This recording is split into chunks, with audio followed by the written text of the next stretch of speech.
الحمد لله نحمده ونستعينه ونستغفره ونؤمن به ونتوكل عليه ونعوذ بالله من شرور أنفسنا ومن سيئات أعمالنا من يهده الله فلا مضل له ومن يضلل فلا هادي له ونشهد أن لا إله إلا الله وحده لا شريك له ونشهد أن سيدنا ومولانا محمدا عبده ورسوله أما بعد فأعوذ بالله من الشيطان الرجيم بسم الله الرحمن الرحيم يا أيها الإنسان ما غرك بربك الكريم اللهم صل على محمد وعلى آل محمد كما صليت على إبراهيم وعلى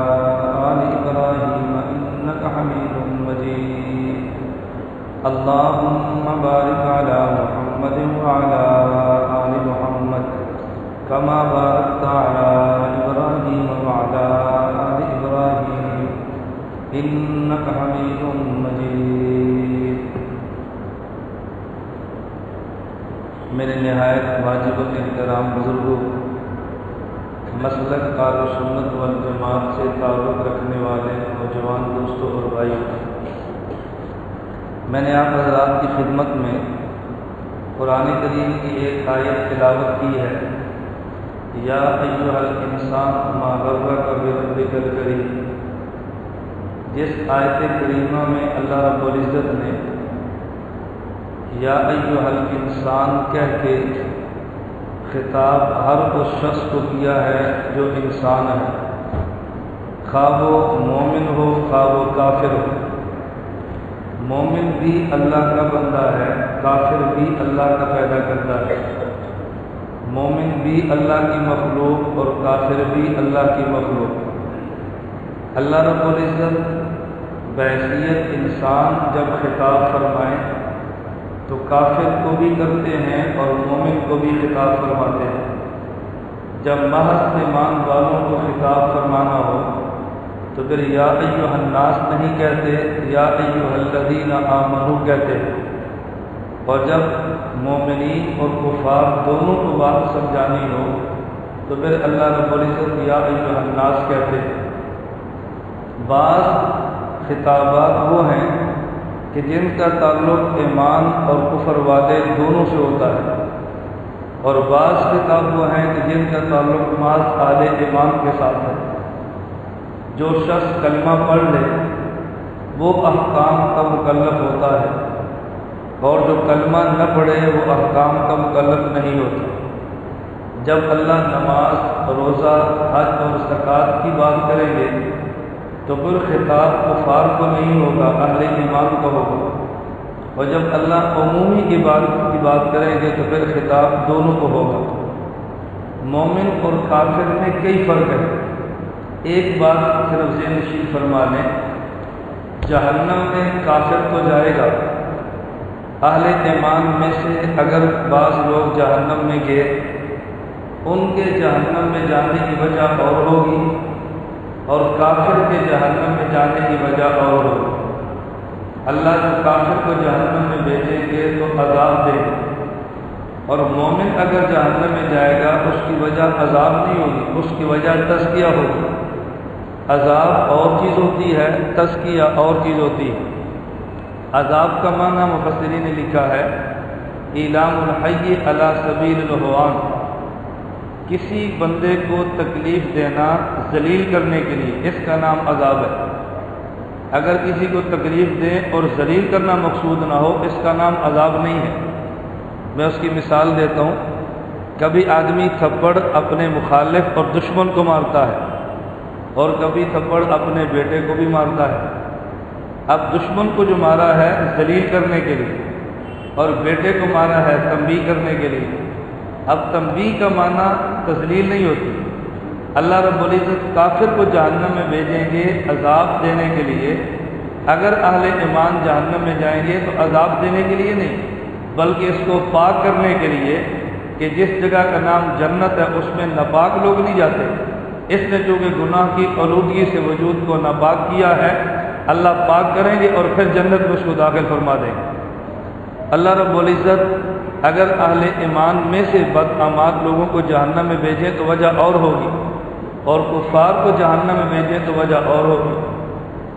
پھر اگر کافر جہنم میں جائے گا تو اس سے یہ سوال نہیں ہوگا تو نے زنا کیوں کیا تھا، تو نے شراب کیوں پیا تھا، تو نے سود کیوں کھایا تھا، تو نے گانا کیوں سنا تھا، یہ کافر سے نہیں پوچھا جائے گا، یہ مومن سے پوچھا جائے گا کہ تو نے یہ قصور کیوں کیے۔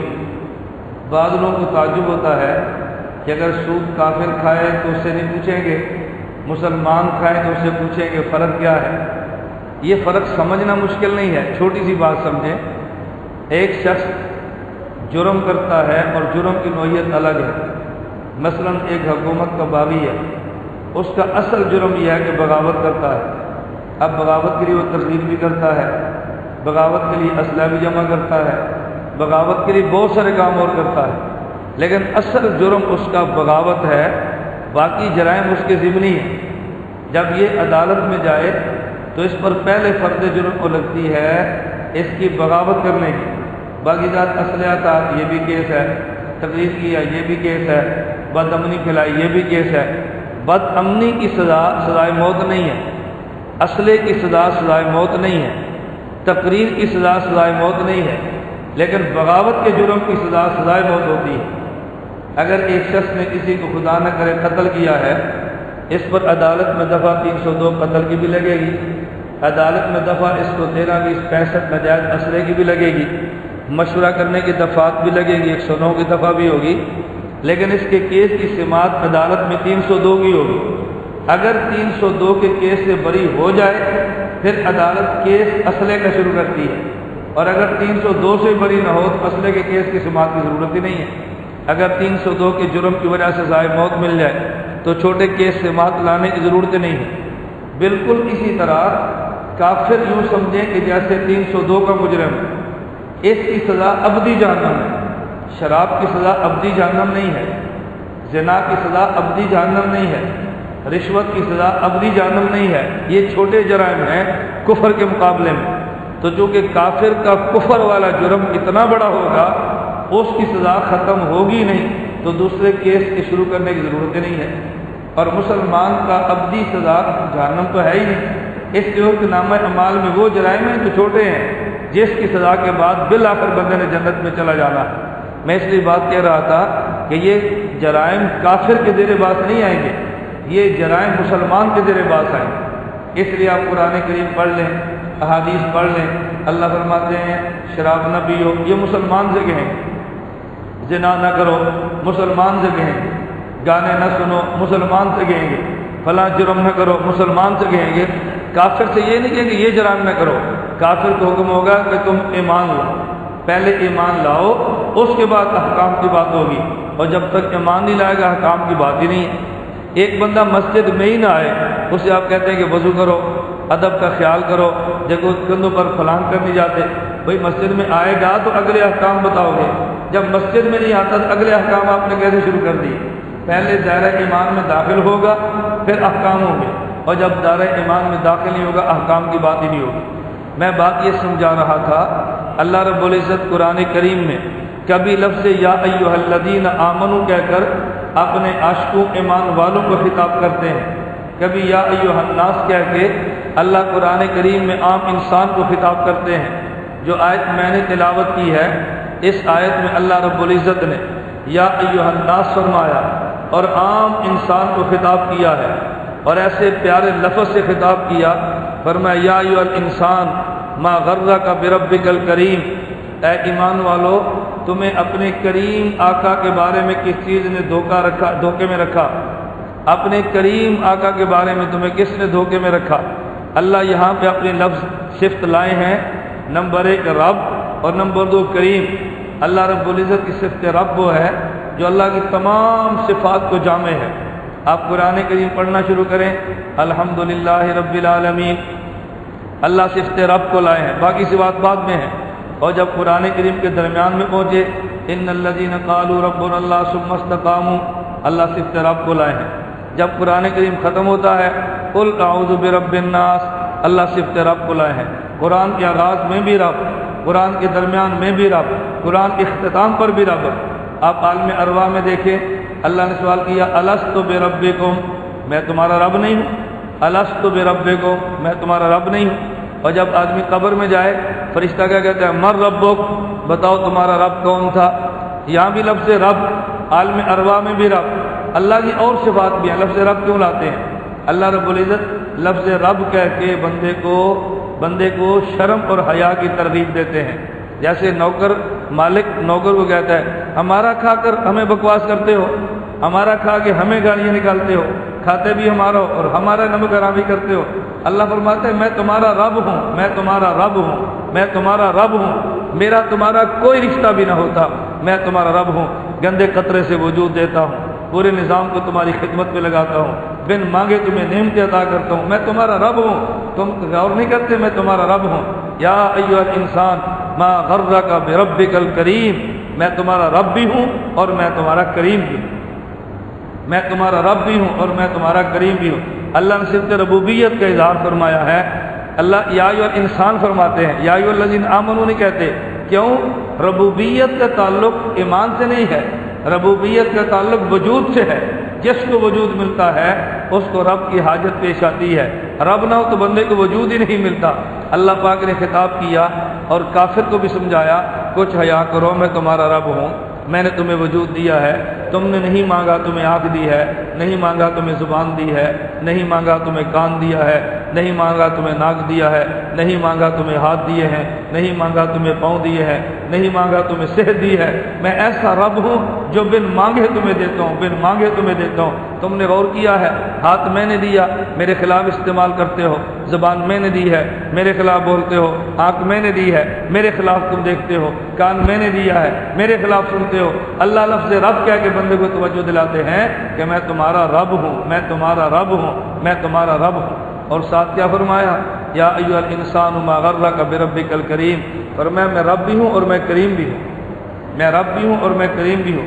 مفسرین نے 5 معنی کریم کے لکھے ہیں، میں سارے معنی عرض نہیں کرتا، میں 2-3 باتیں عرض کرتا ہوں۔ نمبر 1، مفسرین علامہ علوسی رحمۃ اللہ علیہ تفسیر روح المعانی میں فرماتے ہیں رب کریم کسے کہتے ہیں؟ الذی یعطی بدون الاستحقاق، کریم اسے کہتے ہیں جو اس کو بھی دے جو لینے کا مستحق نہ ہو، کریم اسے کہتے ہیں جو اس کو بھی دے جو لینے کا مستحق نہ، اسے کریم کہتے ہیں۔ حضرت مولانا شیخ الاسلام مفتی محمد تقی عثمانی صاحب دامت برکاتہ نے ایک بڑا عجیب واقعہ لکھا ہے۔ فرمایا ہم چھوٹے چھوٹے تھے بچپن میں، تو ایک شخص دروازے پر بھیک مانگنے کے لیے آیا۔ مجھے میرے ابا جی مفتی اعظم پاکستان مفتی محمد شفیع رحمۃ اللہ نے فرمایا کہ تقی اس کو 100 روپیہ دے دو۔ یہ آج کی بات نہیں ہے، مفتی شفیع صاحب کے دور کا 100 روپیہ ہے، اس کا 100 آج کا کم از کم 1000 تو ہوگا۔ کہتے مجھے ابا جی نے فرمایا کہ تقی جاؤ باہر مانگنے والے کو 100 روپیہ دے دو۔ میں نے کہا ابا جی وہ تو مستحق ہی نہیں ہے اور آپ کہتے ہیں اس کو 100 روپیہ دے دو۔ کہتے ہیں ابا جی نے مجھے عجیب جملہ فرمایا، پر میں بیٹا استحقاق کی بات ہوتی ہمیں پینے کے لیے گھونٹ نہ ملتا، خدا نے بغیر استحقاق کے بیٹا ہمیں دیا ہے، بغیر استحقاق کے اسے دے دو۔ ہمیں جو خدا نے دیا تو بغیر استحقاق کے دیا ہے نا، وہ کریم آقا ہے، اور تو کہتا ہے مستحق نہیں ہے، اس کو 100 روپیہ کیوں دیں؟ اور یہی بحث آج ہم لوگ بھی کرتے ہیں، مولانا صاحب ہٹا گھٹا آدمی ہے اس کو کیسے دے؟ بھائی ہٹے گھٹے آدمی کی اندر کی حالت آپ نہیں جانتے، جب تک تفصیلی حالات کا علم نہ ہو مانگنے والے کو دروازے پہ کبھی نہ دھکیلا کرو۔ اما السائل فلا تنہر، اللہ فرماتے ہیں ڈانٹا کبھی نہ کرو، بس خدا نے تمہیں دیا تم اس کو دے دو۔ میں خیر عرض یہ کر رہا تھا اللہ کریم ہے، اور کریم کسے کہتے ہیں؟ الذی یعطی بدون الاستحقاق، جو اسے بھی دیتا ہے جس کا بندہ مستحق نہیں ہوتا۔ اور کریم کسے کہتے ہیں؟ الذی یعطی فوق ما یتمنی، وہ بندے کو وہ دیتا ہے جس کا بندہ تصور بھی نہیں کر سکتا، بندے کے مانگنے سے بڑھ کے بندے کو اللہ دیتا ہے، اس اللہ کا نام کریم ہے۔ میں لفظ کریم پہ 2-3 صرف باتیں عرض کروں گا بات کو سمجھانے کے لیے۔ اللہ رب العزت نے فرمایا یا ایھا الانسان ما غرک بربک الکریم، اے لوگوں کبھی تم نے خیال کیا ہے تمہارا واسطہ تمہارے کریم آقا سے؟ اللہ کی آپ کرم نوازیاں ذرا سنیں، خدا کتنا بڑا کریم ہے، کتنا بڑا کریم ہے، کتنا بڑا کریم ہے، بندہ سوچ نہیں سکتا۔ نمبر 1، نبی کریم صلی اللہ علیہ وسلم نے ارشاد فرمایا اگر کوئی بندہ گناہ کا ارادہ کرے اللہ نہیں لکھتے، اگر نیکی کا ارادہ کرے تو اللہ لکھ لیتے۔ عدل کا تقاضا کیا تھا؟ نیکی کا ارادہ کرے تو لکھے، تو گناہ کا ارادہ ہے تو لکھے، لکھنا ہے تو دونوں کو لکھے، نہیں لکھنا تو دونوں کو نہ لکھے۔ لیکن اللہ کریم ہے، اللہ کی نافرمانی کا ارادہ کرو اللہ نہیں لکھتے، فرما برداری کا ارادہ کرو تو لکھ لیتے، ہے نا؟ اللہ کتنا کریم ہے۔ نمبر 2، اگر کوئی بندہ ایک گناہ کرے، اللہ نامہ اعمال میں ایک گناہ رکھتے ہیں، اگر بندہ نیکی کرے اللہ نامہ اعمال میں کم از کم 10 لکھتے ہیں۔ کیسا کریم آقا ہے؟ گناہ کرے تو ایک لکھتے ہیں اور نیکی کرے تو اللہ 10 لکھتے ہیں۔ اللہ کی شان کریمی دیکھے۔ پھر اگر کوئی بندہ ایک گناہ کیا ہے ایک نیکی بھی کی ہے، اگر کوئی شخص نیکی کرے اور پھر نیکی کے بعد گناہ کر لے، اس کے بعد پھر نیکی کرے، نیکی کے بعد گناہ کر لینے سے اللہ اس نیکی کو ختم نہیں کرتے، لیکن گناہ کے بعد نیکی کر لی اللہ گناہ کو ختم کر دیتے۔ کیسا کریم ہے؟ نیکی کے بعد گناہ کر لیں اللہ گناہ نیکی ختم نہیں کرتے، لیکن گناہ کے بعد نیکی فرما لیں اللہ اس گناہ کو ختم فرما دیتے۔ اچھا پھر صرف ختم نہیں کرتے، کیسا کریم ہے؟ فرمایا الا من تاب وآمن وعمل عملا صالحا فاولئک یبدل اللہ سیئاتہم حسنات۔ بندے نے زنا کیا ہے، کتنا بڑا جرم ہے، زنا کیا کتنا بڑا جرم ہے، زنا کیا اور بعد میں آ کر کے اللہ میں نے زنا کیا مجھے معاف کر دے، یہ معافی مانگے اللہ اس زنا کی جگہ پر بھی نیکیاں لکھ دیتے ہیں۔ بندہ شراب پی اور پھر کہ اللہ میں نے گناہ کی آئندہ نہیں پیوں گا، اللہ اس کی جگہ پر بھی نیکیاں لکھ دیتے ہیں۔ اللہ کا نظام دیکھے، گناہ کے بعد نیکی کریں اللہ گناہ ختم کر دیتے ہیں، اور نیکی کے بعد بندہ گناہ کرے اللہ اس گناہ نیکی کو ختم نہیں کرتے، نیکی برقرار رہتی ہے۔ اور دنیا بھر سے خدا کا معاملہ بالکل عجیب ہے۔ یا ایھا الانسان ما غرک بربک الکریم۔ دنیا کا نظام کیا ہے؟ اگر کوئی بندہ جرم کرے اور جرم کرنے کے بعد عدالت میں آئے، عدالت اس کے جرم کو معاف کر دے، عدالت اس کے جرم کو معاف کرے۔ اور ایک بات یہ نشین فرما لیں، عدالت میں اگر بندہ جرم کا انکار کرے اور گواہوں سے جرم ثابت ہو تو عدالت کبھی سزا بھی دیتی ہے، کبھی شک کا فائدہ دے کے بری بھی کرتی ہے۔ لیکن کوئی شخص عدالت میں آئے اور اپنے جرم کا اعتراف کر لے، اقراری مجرم کو عدالت معاف کرنے کا حق نہیں رکھتی۔ کوئی بندہ عدالت میں کہ جی میں نے قتل کیا ہے اور جج کے میں نے پھر بھی معاف کیا ہے، اس بندے کو معاف کرنے کا جج کے پاس کوئی اختیار نہیں، کوئی اختیار نہیں ہے۔ لیکن اللہ کریم کیسے ہیں؟ اللہ رب العزت نے بندے کو اپنی شان کریمی سمجھانے کے لیے قرآن کریم کا آغاز کہاں سے کیا ہے؟ ہم روزانہ قرآن پڑھتے ہیں سنتے ہیں لیکن سمجھتے نہیں ہیں۔ اللہ ہمیں قرآن پڑھنے کی بھی توفیق دے، اللہ سننے کی بھی توفیق دے، اللہ سمجھنے کی بھی توفیق عطا فرمائے۔ قرآن کریم کا آغاز کہاں سے کیا؟ الحمدللہ رب العالمین الرحمن الرحیم مالک یوم الدین۔ اللہ نے فرمایا دیکھو ایک بات ذہن میں رکھو، قیامت کے دن میرے پاس آؤ گے، مجھے مالک سمجھنا، مجھے جج نہ سمجھنا۔ جج کا کام اور ہوتا ہے، مالک کا کام اور ہوتا ہے۔ جج کی عدالت میں کیس اور طرح سنا جاتا ہے اور مالک کی عدالت میں کیس اور طرح سنا جاتا ہے۔ جب جج کی عدالت ہو تو نوعیت الگ ہوتی ہے اور مالک کی عدالت ہو تو پھر نوعیت بالکل الگ ہوتی ہے۔ جج اور مالک کی عدالت میں کیا فرق ہے؟ میں بات سمجھانے کے لیے کہتا ہوں کہ جج اور مالک کی عدالت میں فرق یہ ہے، اگر گواہوں کے ساتھ جج کی عدالت میں جرم ثابت ہو جائے جج معاف نہیں کر سکتا، لیکن مالک کی عدالت میں گواہوں کے ساتھ جرم ثابت ہو جائے تو مالک کا جی چاہے قانون کو دیکھے سزا دے اور جی چاہے اپنی حکومت کو دیکھے تو معاف کر دے۔ جج سزا دینے کا پابند ہے لیکن جرم ثابت ہونے کے بعد مالک سزا دینے کا پابند نہیں ہے۔ مالک اختیار دل کرے تو سزا دے دے اور دل کرے تو معاف کر دے۔ میں اس کو ایک مثال دے کر بات سمجھاتا ہوں۔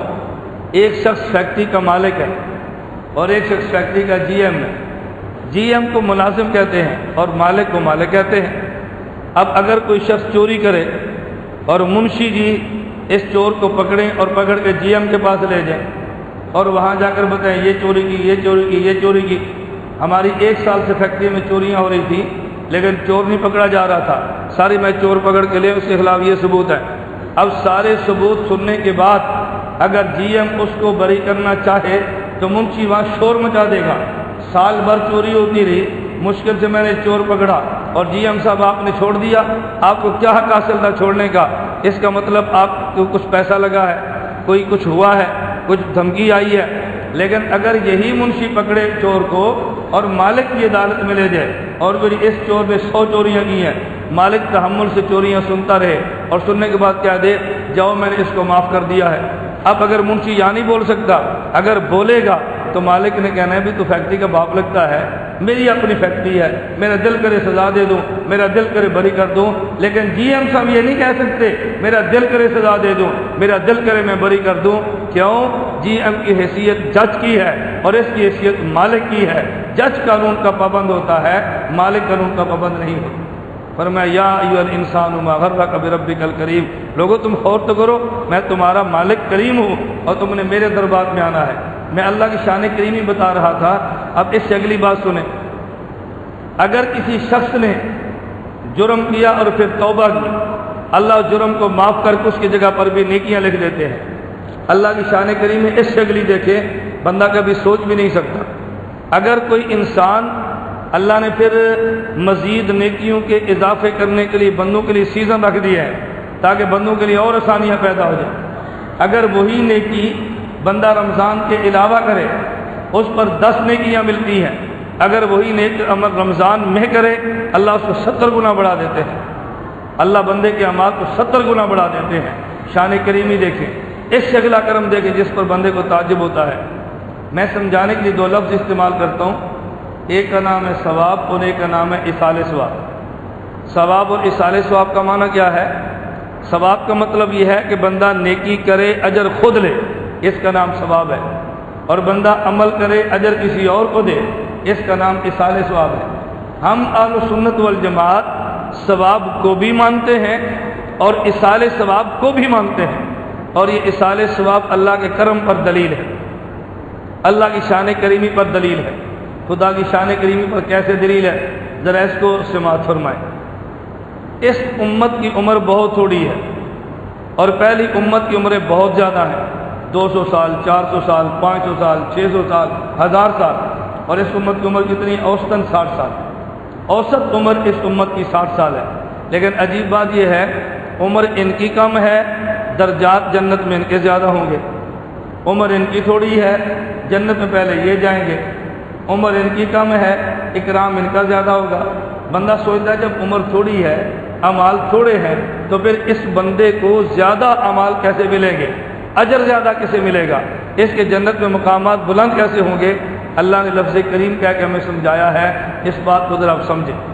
اگر ایک شخص کی اللہ زندگی قیامت تک کی دے دے، قیامت تک یہ بندہ زندہ رہے، اب قیامت تک نیکیاں بھی کرے گا اور قیامت تک گناہ بھی کرے گا۔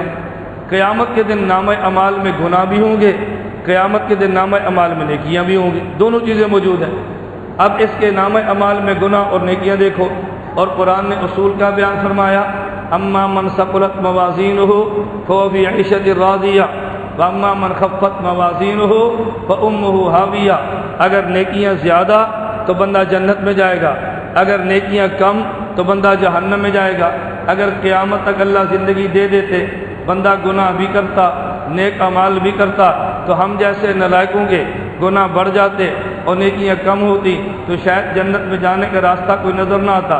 اللہ نے شار کرم یہ فرمایا، ہماری عمر تھوڑی رکھی ہے اور اعمال کا سلسلہ جاری فرما دیا۔ عمر رکھی ہے 50 سال، بندہ 50 سال تک گناہ کرے گا تو قیامت کے دن اللہ کی عدالت میں آئے گا، اس کے نامہ اعمال میں 50 سال کے گناہ ہوں گے، لیکن جب قیامت کے دن خدا کی عدالت میں آئے گا تو نامہ اعمال میں گناہ تو 50 سال کی ہوں گے، نیکیاں 50 سال کی نہیں ہوں گی۔ کیوں؟ اگر والد دنیا سے چلا جائے اور کوئی بیٹا گناہ کرے اور کہ یا اللہ جو میں نے گناہ کیا ہے اس کا عذاب میرے باپ کو دینا، تو باپ کے بیٹے کے برے عمل کا اللہ باپ کو عذاب نہیں دیتے۔ کوئی باپ کے جانے کے بعد کہے اللہ جو میں نے چوری کی ہے اس کا گناہ میرے باپ کو دے دے، اللہ جو میں نے شراب پیا ہے اس کا گناہ میری ماں کو دے دے، اے اللہ جو میں نے سود کھایا ہے اس کا عذاب میرے والد کو دے دے، یہ نہیں ہوگا۔ لیکن اگر بندہ یہ کہے اللہ جو میں نے رات کو 2 نفل پڑھے ہیں اس کا ثواب میرے باپ کو دینا، اللہ دے دیں گے۔ اے اللہ جو میں نے قرآن کی تلاوت کی ہے اجر میری والدہ کو دینا، اللہ اس کو دے دیں گے۔ میں یوں سمجھاتا ہوں، اگر بندہ گناہ کر کے اس کا عذاب میت کو دینا چاہے تو نہیں ہوتا، لیکن اگر نیکی کر کے اس کا ثواب پہنچانا چاہے تو میت کو مل جاتا ہے۔ دو لفظوں میں یوں سمجھے، اصال ثواب تو ہوتا ہے، اصال عذاب نہیں ہوتا۔ خدا کی شان کریمی کتنی ہے، بندہ گناہ کر کے والدین کے نامہ اعمال میں ڈالے، اللہ نہیں ڈالتے، اور نیک عمل کر کے والدین کے نامہ اعمال میں ڈالے، اللہ نامہ اعمال میں پہنچا دیتے ہیں۔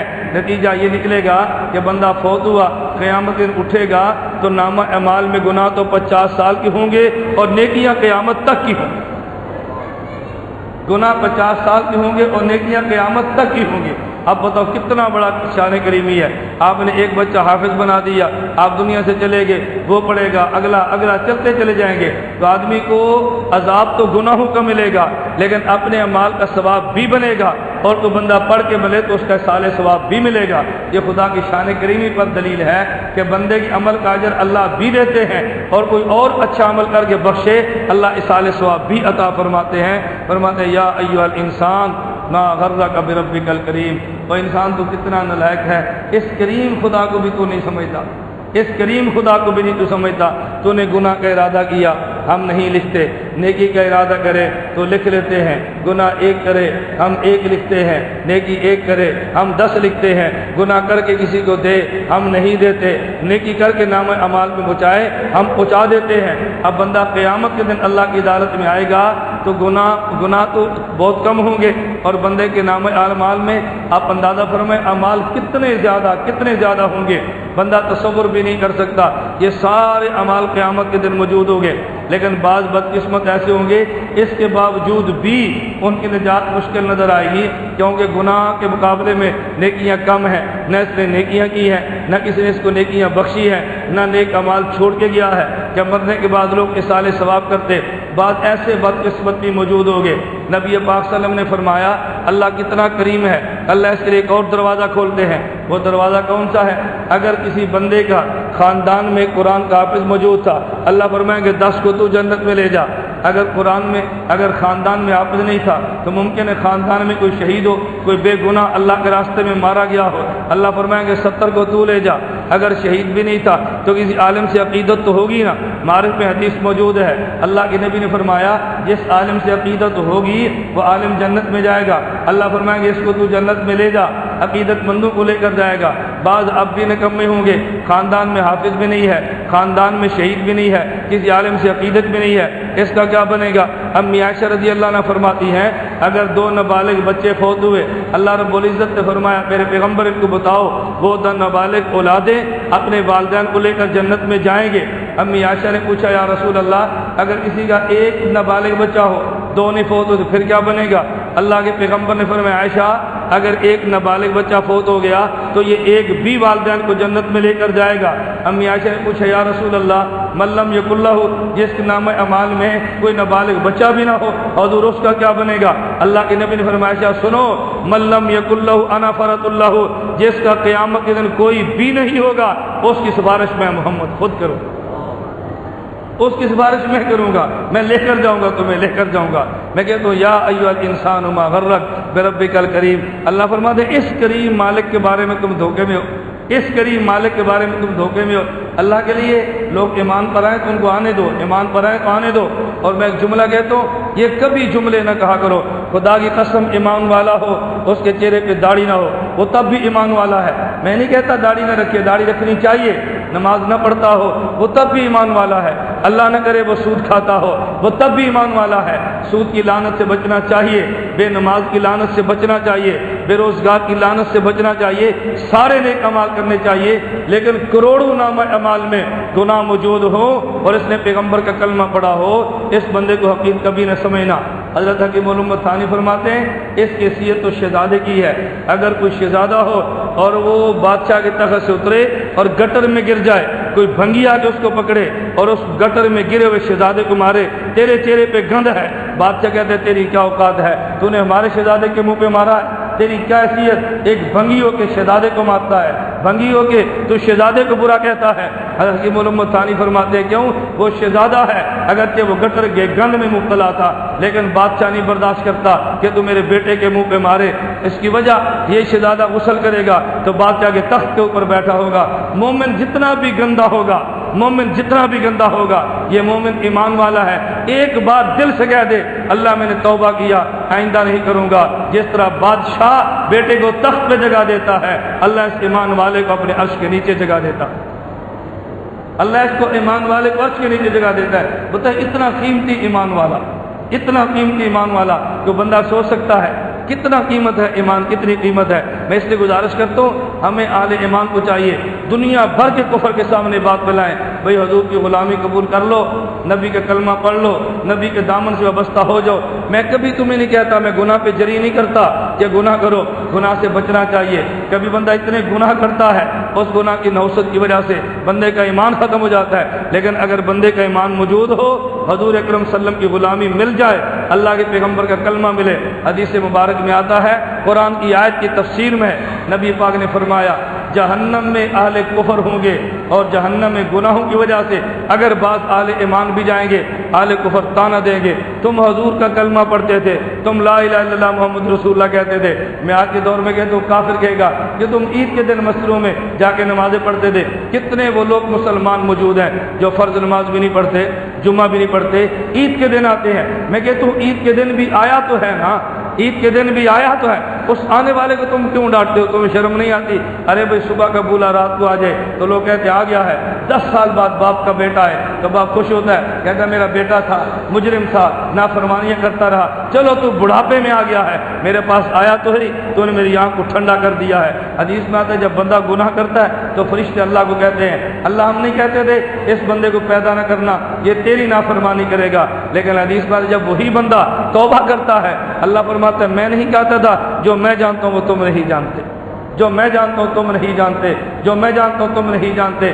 حضور نے فرمایا کہ جب یہ اہل کفر کے ساتھ بعض مومنین بد اعمال جہنم میں ہوں گے تو کافر تانا دیں گے تم کلمہ پڑھتے تھے، تم مسلمان تھے، آج تم بھی جہنم میں پڑے ہو۔ اللہ کی غیرت کو جوش آئے گا، اللہ فرمائیں گے ہر وہ بندہ کہ جس کے قلب میں رتی برابر ایمان موجود ہے اس کو جہنم سے نکال کے جنت میں لے جاؤ۔ قرآن کہتا ہے ربما یود الذین کفروا لو کانوا مسلمین، اس وقت پھر کافر تمنا کرے گا اے کاش میں نام کا مسلمان ہوتا، اے کاش میں نے حضور کا کلمہ پڑھا ہوتا، اے کاش میں نام پہ کلمہ پڑھا ہوتا۔ میرے دوستوں اور بزرگوں، اللہ مجھے اور آپ کو بات سمجھنے کی توفیق عطا فرمائے۔ میں نے مختصر وقت میں گزارش کی ہے یا ایھا الانسان ما غرک بربک الکریم، اللہ ہمارے کریم کے در پہ آتے ہوئے بندے کو کبھی بھی حجاب سے کام نہیں لینا چاہیے، کبھی بھی شرم سے کام نہیں لینا چاہیے۔ رمضان مبارک کا مہینہ ہے، جمعے کا دن ہے، خدا کے دربار میں آئیں اور گڑ گڑا کے مانگیں اور رو رو کر خدا سے مانگیں۔ ایک کریم حضرت یوسف تھے، ایک کریم ہمارے پیغمبر تھے، ایک کریم خود اللہ کی ذات ہے، اور اللہ سے کہا اللہ تیرے یوسف کتنے کریم تھے، ان کے بھائیوں نے کنویں میں ڈالا، ان کے بھائیوں نے فروخت کر دیا، کتنا ظلم کیا ہے، لیکن جب بھائی اس بادشاہ کریم کے سامنے گئے ہیں لا تثریب علیکم الیوم، جاؤ میں نے تمہیں معاف کر دیا ہے۔ نبی پاک صلی اللہ علیہ وسلم کتنے کریم تھے، خاندان نے مکے سے نکالا، خاندان سے گھر سے نکالا، بدر میں خاندان کے لوگ پہنچے ہیں اللہ کے نبی کی جان کو لینے کے لیے، اور جب حضور 10,000 کا قافلہ لے کر فاتح بن کے مکہ میں داخل ہوئے ہیں، حضور چاہتے آج انتقام لے سکتے تھے، حضور چاہتے خاندان سے بدلے لے سکتے تھے، حضور چاہتے آج پرانی گردنوں کو اڑایا جا سکتا تھا۔ اللہ کے نبی نے فرمایا او مکے والو، جس طرح میرے بھائی یوسف نے کہا تھا لا تثریب علیکم الیوم، آج میں محمد بھی کہتا ہوں لا تثریب علیکم الیوم انتم الطلقاء، یوسف نے اپنے بھائیوں کو معاف کر دیا، میں تمہیں معاف کرتا ہوں۔ ہم بھی اللہ سے کہ اللہ تو بڑا کریم ہے، اللہ تو بڑا کریم ہے۔ یوسف نے بھائیوں کو معاف کر دیا، حضور نے خاندان کو معاف کر دیا، اے اللہ تو ہم نلائقوں کو معاف کر دے۔ آج تو بھی اعلان کر دے لا تثریب علیکم الیوم انتم الطلقاء، آؤ تو مسجد میں آئے ہو، جمعے کے دن آئے ہو، رمضان مبارک میں آئے ہو، اللہ تو اعلان کر دے کون ہے تجھے پوچھنے والا۔ اللہ کے دربار میں آئے، خدا سے مانگنے میں دیر ہوتی ہے، اللہ کی قسم خدا کے عطا کرنے میں ذرہ بھی دیر نہیں ہو۔ ابھی جو ہمارے سامنے کراچی کے حالات اور دنیا بھر کے حالات ہیں، اللہ کفر کی سازشوں سے مجھے اور آپ کو محفوظ رکھے۔ آپ یقین فرمائیں یہ پاکستان اور یہ کراچی آپ اندازہ نہیں فرما سکتے پوری دنیا کے کافر کی کس قدر نگاہیں مسلمانوں کے ملک پر ہیں۔ کافر نہیں چاہتا اس ملک میں امن ہو، کفار نہیں چاہتے مسلمانوں آپس میں مل کر بیٹھیں، کبھی قومیت کے نام پہ لڑائی ہے، کبھی زبان کے نام پہ لڑائی ہے، کبھی کسی کے نام پہ لڑائی ہے۔ اللہ مجھے اور آپ کو قومیت کی لڑائیوں سے محفوظ رکھے، اللہ میں زبان کی لڑائیوں سے محفوظ رکھے۔ بابا یہ کیا لڑائی ہے؟ یہ پٹھان ہے، یہ مہاجر ہے، یہ پنجابی ہے، یہ کون سی لعنت والی لڑائیاں ہیں؟ ہم سب مسلمان ہیں، نبی کریم صلی اللہ علیہ وسلم کے کلمہ گو بھائی ہیں، ہم سب کے ذمے ہے ایک بھائی دوسرے بھائی سے پیار کرے اور دوسرے کے خون کی قیمت کا احساس کرے۔ حضور اکرم صلی اللہ علیہ وسلم نے حرم میں کھڑے ہو کے فرمایا، حضور نے فرمایا لوگو حجۃ الوداع کے موقع پہ کھڑے ہیں، فرمایا لوگو تم خیال کر لو مسلمان کا خون اتنا قیمتی ہے جس طرح آج کا دن اس مہینے میں اس شہر کتنا قیمت والا ہے، کعبہ سے بھی زیادہ مسلمان کا خون قیمتی ہے، کعبہ سے زیادہ مسلمان کا خون قیمتی ہے۔ اللہ مجھے اور آپ کو مسلمان کے خون کی قیمت کا احساس دلائے۔ اللہ مجھے اور آپ کو عبادت کر کے اور گناہوں سے بچ کے اپنے اللہ کو راضی کرنے کی توفیق عطا فرمائے۔ وآخر دعوانا ان الحمدللہ رب العالمین۔